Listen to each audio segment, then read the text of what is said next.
Hello student, कैसे हो आप लोग। आई होप, आशा करता हूँ आप फिट एंड फाइन होंगे। तो आज का हमारा अपना टॉपिक है बॉन्डेड स्टेट, जिसको हम फर्स्ट पढ़ेंगे कोवेलेंट रेडियस और वैन डेर वाल्स रेडियस, और थर्ड नंबर पे हम पढ़ेंगे मेटालिक रेडियस, और फोर्थ नंबर पे हम पढ़ेंगे आयनिक रेडियस के बारे में। तो हमारे साथ लास्ट तक बने रहना, वीडियो को लाइक और चैनल को सब्सक्राइब कीजिए, ताकि आपके लिए मैं बेहतरीन कंटेंट और क्लास लाने का प्रयास करूंगा। तो वीडियो को सब्सक्राइब और शेयर करना अपने दोस्तों के साथ, ताकि सबको देखने में मजा आएगा। और कमेंट में बताना कि हमने क्या गलती की है और हम किस प्रकार और बेहतरीन कंटेंट आपको कमेंट करके बताना, ताकि आपके लिए हम बेहतरीन क्लास लाने का और अधिक प्रयास करेंगे, है ना। तो आज का हमारा टॉपिक है कोवेलेंट रेडियस। बॉन्डेड स्टेट है, जिसके अंदर हम पढ़ेंगे कोवेलेंट रेडियस, दूसरे नंबर पे हम पढ़ेंगे वैन डेर वाल्स रेडियस, और थर्ड नंबर पे हम पढ़ेंगे मेटालिक रेडियस, और फोर्थ नंबर पे हम पढ़ेंगे आयनिक रेडियस के बारे में, है ना। तो हमारा फर्स्ट टॉपिक है कोवेलेंट रेडियस, जिसको हिंदी में बोलेंगे सहसंयोजी त्रिज्या, है ना। सहसंयोजी त्रिज्या बोलेंगे, है ना, हिंदी में। तो फर्स्ट हमारा है टॉपिक हमारा कोवेलेंट बॉन्ड। क्या है कोवेलेंट बॉन्ड, आप जानते होंगे, तो फिर भी मैं यहाँ पे आपको बताऊंगा कोवेलेंट बॉन्ड क्या है। तो क्या है कोवेलेंट बॉन्ड? तो कोवेलेंट बॉन्ड क्या है? दो परमाणु एक या एक से अधिक इलेक्ट्रॉन युग्मों को शेयर करते हैं। जैसे क्या होता है कोवेलेंट बॉन्ड, क्या होता है? दो परमाणु एक या एक से अधिक इलेक्ट्रॉन युग्मों को शेयर करते हैं, उसे क्या बोलेंगे? कोवेलेंट बॉन्ड बोलेंगे। यहां तक समझ में आया? एग्जाम्पल क्या है? जैसे एग्जाम्पल के लिए ये H2 है। क्या है ये क्या है? ये H2 है, तो ये क्या होगा? H और H बनेगा, इस प्रकार, है ना। दो या दो से अधिक इलेक्ट्रॉन युग्मों को शेयर करता है, इसको क्या बोलेंगे? कोवेलेंट बॉन्ड बोलेंगे, है ना। तो यहाँ पे अपना टॉपिक है, अपना है कोवेलेंट रेडियस, सहसंयोजी त्रिज्या। क्या है यहाँ पे? कोवेलेंट रेडियस, सहसंयोजी त्रिज्या,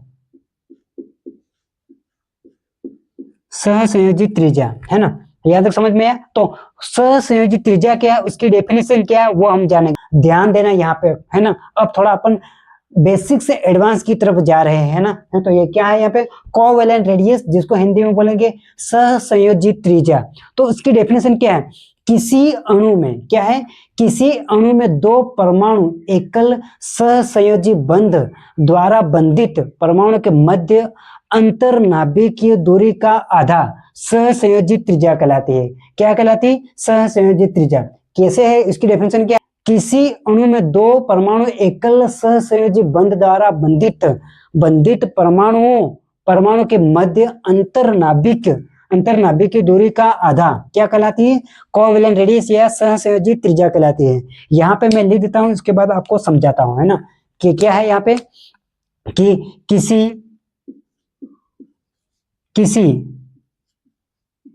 अणु, है ना, इसकी डेफिनेशन है ना, किसी अणु में, क्या है? किसी अणु में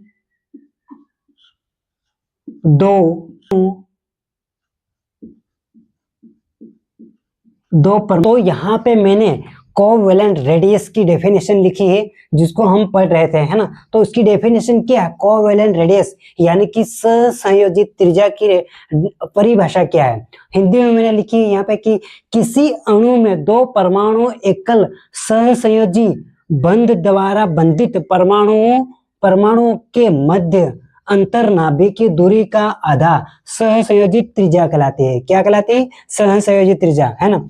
तो यहाँ पे क्या है? जब दो समान एटॉम आपस में कोवेलेंट बॉन्ड बनाते हैं, तो उनके न्यूक्लियस के बीच की दूरी को इंटरन्यूक्लियर डिस्टेंस डी कहते हैं। क्या कहते हैं? इंटरन्यूक्लियर डिस्टेंस डी कहते हैं, है ना। क्या है? जब दो समान एटॉम आपस में कोवेलेंट बॉन्ड बनाते हैं, तो उनके न्यूक्लियस, क्या है? उनके न्यूक्लियस के बीच की दूरी को क्या कहते हैं? इंटरन्यूक्लियर डिस्टेंस डी कहते हैं, है ना। यहाँ तक समझ में आया? तो क्या है यहाँ पे? Covalent radius. क्या है यहाँ पे? Covalent radius. कोवेलेंट रेडियस में रेडियस को किससे डिनोट करेंगे? आर से। किससे दर्शाएंगे? आर से। और सी का मतलब क्या था? कोवेलेंट, है ना। सी का मतलब क्या था? कोवेलेंट रेडियस, है ना। आर का मतलब रेडियस है, आर का मतलब त्रिज्या होता है और डी का सी का मतलब होता है कोवेलेंट होता है ना। तो क्या होता है डी ओपन टू, क्या है ये डी ओपन टू है ना, ज्यादा समझ में आया। तो फिर क्या है 200 से दो परमाणु है ना, दो परमाणु यहाँ पे ए है और यहाँ पे ए है, याद देखना ध्यान से।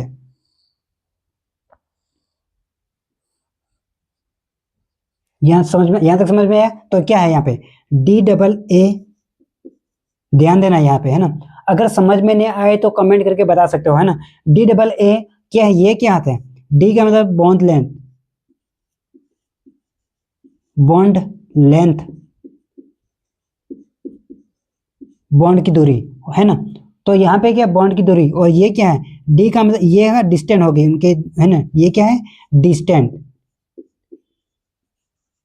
डिस्टेंस, डिस्टेंस मतलब दूरी, डिस्टेंस मतलब दूरी। यहाँ तक समझ में आया। तो क्या है यहाँ पे आर सी, आर का मतलब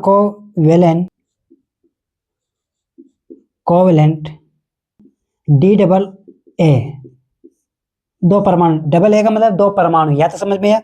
आर का मतलब covalent radius equal D double A upon two, इसका जो पिकोमीटर अपन निकालेंगे डिस्टेंस के उनके बीच की दूरी को निकालेंगे, वो ये लगा है ना। तो इसके क्या बोलेंगे सहसंयोजी त्रिज्या,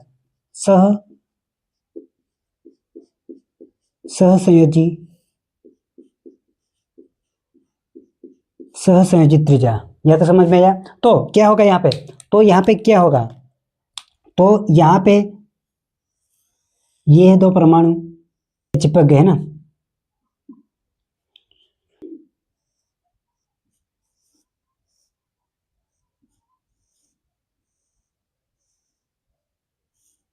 ये दूरी है, ये क्या है कोवेलेंट रेडियस, ये क्या है कोवेलेंट रेडियस है, यहाँ तक समझ में आया।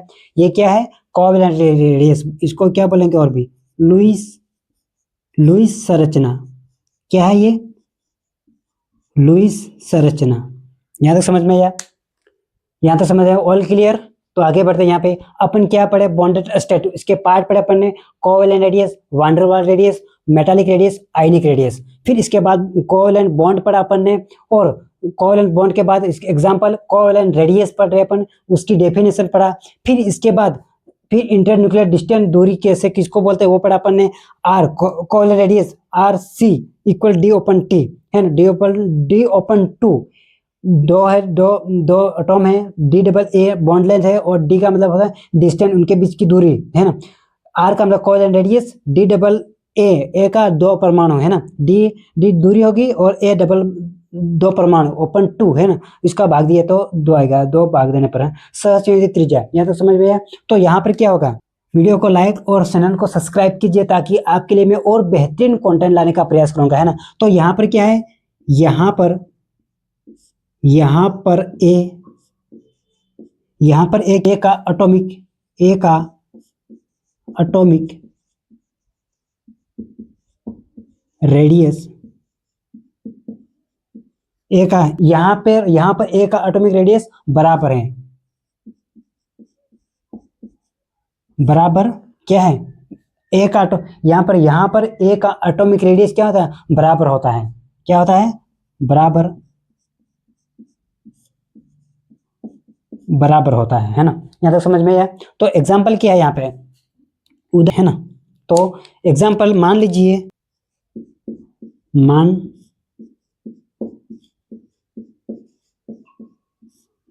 क्लोरीन क्या है, मान लीजिए क्लोरीन में दोनों क्लोराइड के न्यूक्लियाई, मान लीजिए क्लोरीन दो क्लोरीन, मान लीजिए दो क्लोरीन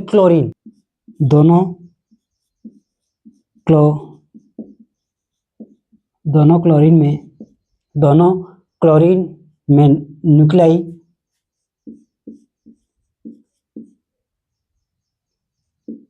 न्यूक्लियाई डिस्टेंस के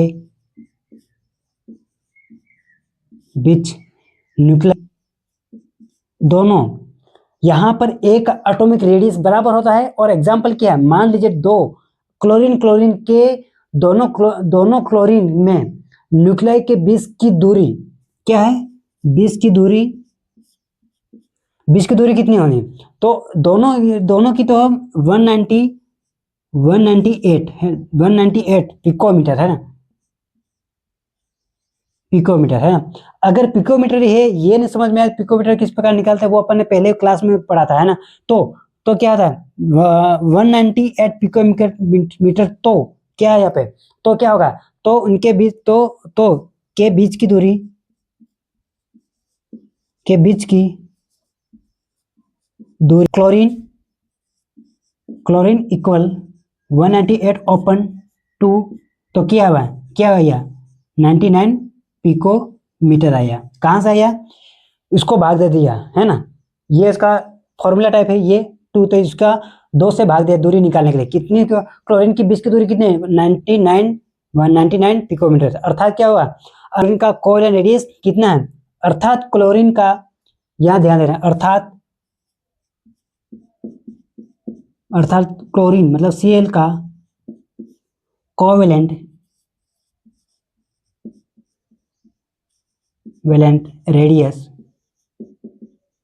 अर्थात कोवैलेंट रेडियस कितने होंगे, कोवैलेंट रेडियस 99 पिकोमीटर, 99 पिकोमीटर, ये एक की है ना, दोनों की कितनी हुई 198 है, तो वन की कितनी होगी 99 पिकोमीटर। यहाँ तक समझ में आया, ये मीटर रहा हूं, और दूसरी स्लाइड में अपन जाते हैं, वहां से अपन और भी इसके बारे में, इसके कोवैलेंट रेडियस के बारे में और भी विस्तार से अपन पढ़ेंगे। वीडियो को लाइक और चैनल को सब्सक्राइब कीजिए, ताकि आपके लिए मैं और बेहतरीन तरीके से समझाने का प्रयास करूंगा। यहाँ पे मैं स्लाइड ये मिटा रहा हूँ, दूसरी स्लाइड में अपन जाते हैं है ना। तो यहाँ पे हम दूसरे पॉइंट पे बात करेंगे कि क्या हर एटॉम की कोवैलेंट रेडियस होती है तो कमेंट करके बताइए। तो यहाँ पे क्या कोवैलेंट रेडियस मुख्यतः कोवैलेंट बॉन्डेड एटॉम्स के लिए डिफाइन की जाती है। किसके लिए, एटॉम के लिए, कोवैलेंट बॉन्डेड एटॉम के लिए डिफाइन की जाती है कौन, कोवैलेंट रेडियस है ना। तो यहाँ पे क्या है, जैसे एग्जांपल के लिए, तो यहाँ पे क्या हाइड्रोजन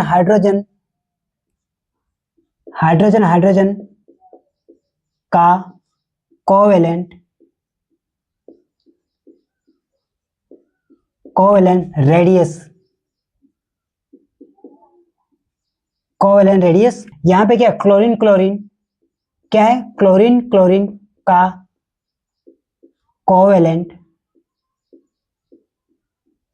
कोवैलेंट रेडियस, और यहाँ पे क्या फ्लोरीन के मध्य है ना, फ्लोरीन का कोवैलेंट रेडियस। यहाँ तक समझ में आया। अगर समझ में आया तो वीडियो को लाइक और चैनल को सब्सक्राइब कीजिए, ताकि आपके लिए मैं और बेहतरीन कंटेंट लाने का प्रयास करूंगा। यहाँ तक समझ में आया। फिर थर्ड नंबर पे पॉइंट है यहाँ पे हमारा कि माना एटॉम्स अलग अलग हो, तो अगर एटॉम्स अलग अलग हो तो क्या होगा, यहाँ पे क्या हाइड्रोजन और क्लोरीन अलग अलग एटॉम है, उनके बीच, किसके बीच, हाइड्रोजन और क्लोरीन के बीच में बॉन्ड डिस्टेंस को सिंपली आधा करके, किसके, हाइड्रोजन और क्लोरीन के बीच बॉन्डेड